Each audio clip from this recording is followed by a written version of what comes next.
I've been doing a lot of theory videos lately, and well, I want to take a break from that today. Let's instead talk about Bonnie. The question today is essentially as old as Five Nights at Freddy's itself. This guitarist rabbit, side note, why is his name Bonnie if he's a rabbit? Shouldn't he be a bunny? I feel like that would make way more sense. Anyways, the guitarist rabbit known as Bonnie has a bit of an identity crisis in the series, and this goes all the way back to the very beginning.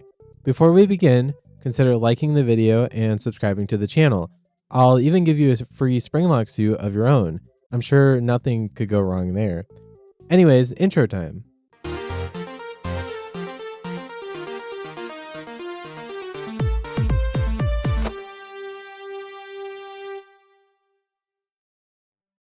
All right, enough yapping. What big question are we trying to answer today? Well, what color is Bonnie the Rabbit? That's right, the question that breaks FNAF, that revolutionizes the lore, the point that changes everything. Okay, maybe it's not that important, but still, what color is Bonnie? This debate has been going on since FNAF 1 came out, and you know what? It's not the stupidest thing the fandom has ever disagreed on. Now, what if I told you that this seemingly insignificant detail could actually have some rather interesting lore implications? I'm serious, this detail really changed my mind on something kind of huge. Later in the video, I'll explain what these lore details could be, but first, let's look at some Bonnie models.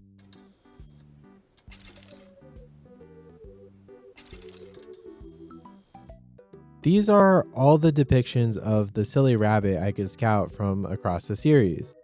Well, not literally all of them, but you get the point. Looking at these, Bonnie is almost always portrayed as blue. However, FNAF 1 specifically goes against this. You've all seen this poster, the iconic Celebrate poster. Bonnie here is overwhelmingly purple. It's actually quite a disconnect from most of the other versions of him we see.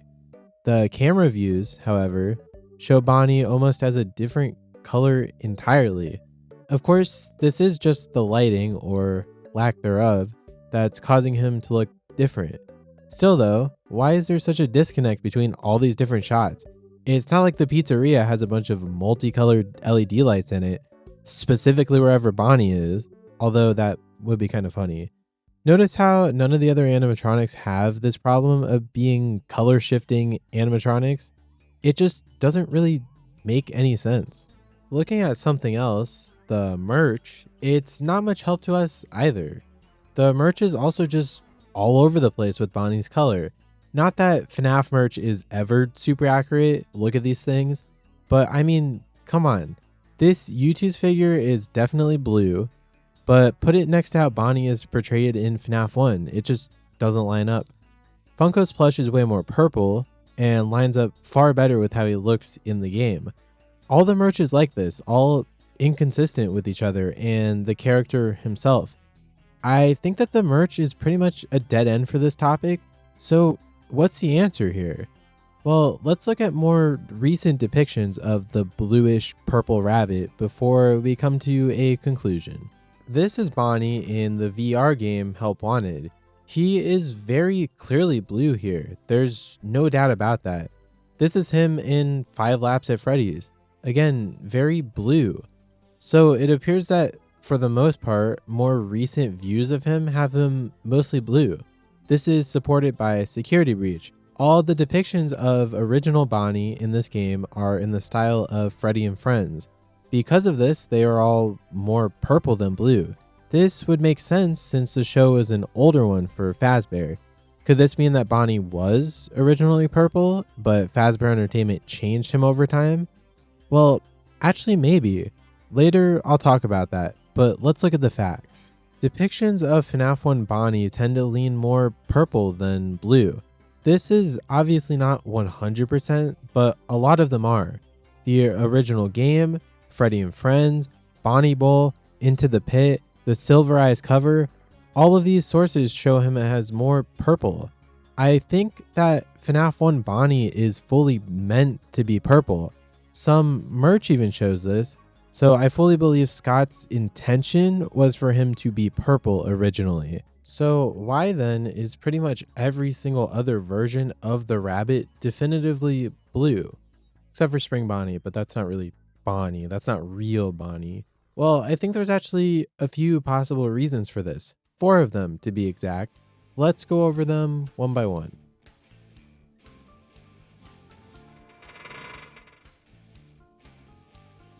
My first reason is very simple. Scott Cawthon is just being a big troll about it. This is such an obvious one to me. I mean, he's always been this way. Mangle's gender, the FNAF 3 and sister location troll games, his vague and joke answers to serious lore questions. You get the point.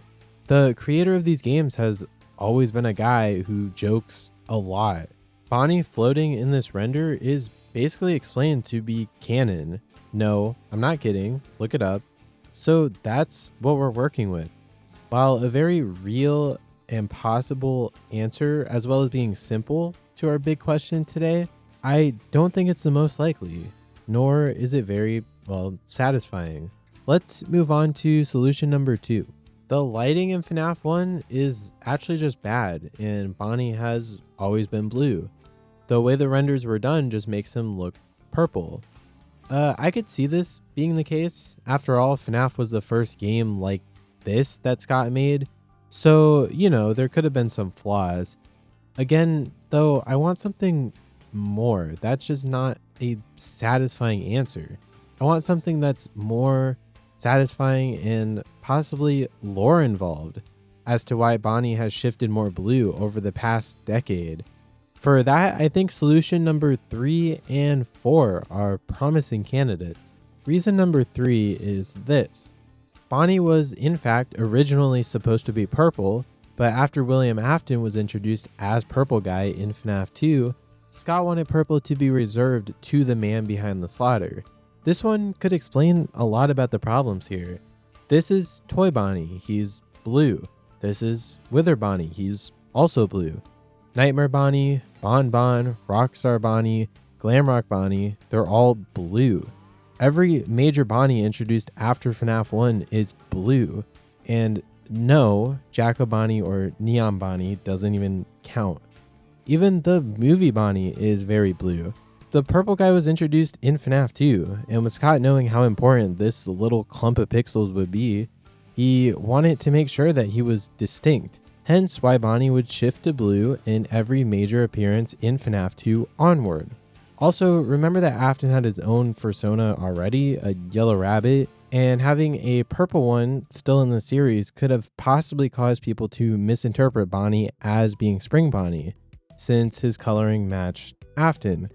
I honestly really like this theory, not because I thought of it, but because it makes a lot of sense for why his color would change. It's satisfying, and I think reason number 4 could explain the shift lore-wise, while not conflicting with this reason. The lore explanation I have for Bonnie's color shift over time is this. After the missing children's incident in 1985, Fazbear Entertainment wanted to cleanse the brand of any mention of it. A step in doing this was changing Bonnie's color in all future versions of him. Again, this makes sense, and I think it works well with the previous point. If you combine them both, it gives you both a lore and gameplay reason as to why Bonnie would have been changed to blue. It starts with Toy Bonnie and goes all the way up to the modern era of Security Breach with Glamrock Bonnie. He's always different shades of blue, but he's very much not purple. As much as I hate to say it, I think this backs up the point that FNAF 4 is some kind of nightmare gas experiment thing and not the crying child's nightmares. Nightmare Bonnie is blue, which is a change that happens years after the bite of 83 occurs. Now, I do still think that Nightmare Fredbear is like the crying child's thing because it's something that the crying child experienced specifically, and the other nights show what random children being experimented on saw. I didn't expect this to turn into a FNAF 4 discussion, but let me yap for a minute. Besides, this is a FNAF video. Did you really think we'd stay on topic the whole time? The nightmares, besides Fredbear and his counterpart Nightmare, can't teleport. It would then actually make perfect sense that the nightmares are just blank endos or whatever they're said to be, and these two are actual nightmares. It's backed up by Bonnie's color, and I think you could even say that Nightmare himself is like Michael's nightmare instead of his brother's or something like that. I never thought I'd be here defending the idea that nightmare gas is real and the actual answer, but here we are, I guess. I can't believe this silly video about a silly topic actually made me like think about something. It made something click in my mind that I didn't always think about before. I think this series might be making me go crazy.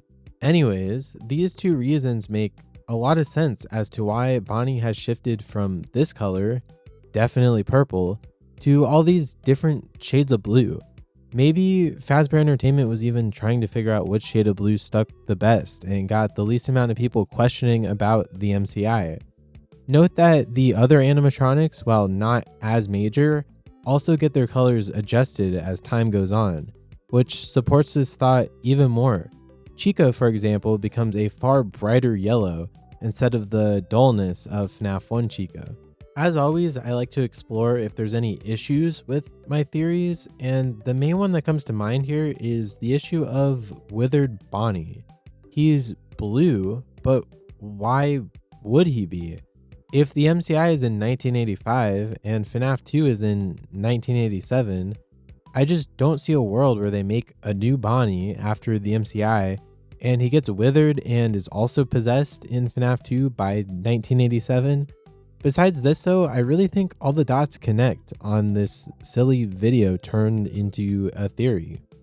As always, this is all just my opinion, but what do you all think? Let me know in the comments below. I'm genuinely curious. Remember to like the video if you enjoyed it and subscribe if you haven't already for more FNAF content that's getting better with every video. Remember, you get a free Springlock suit for subscribing. Become a member if you really want to support me a bunch, and I'll see you all next time. Goodbye, superstars.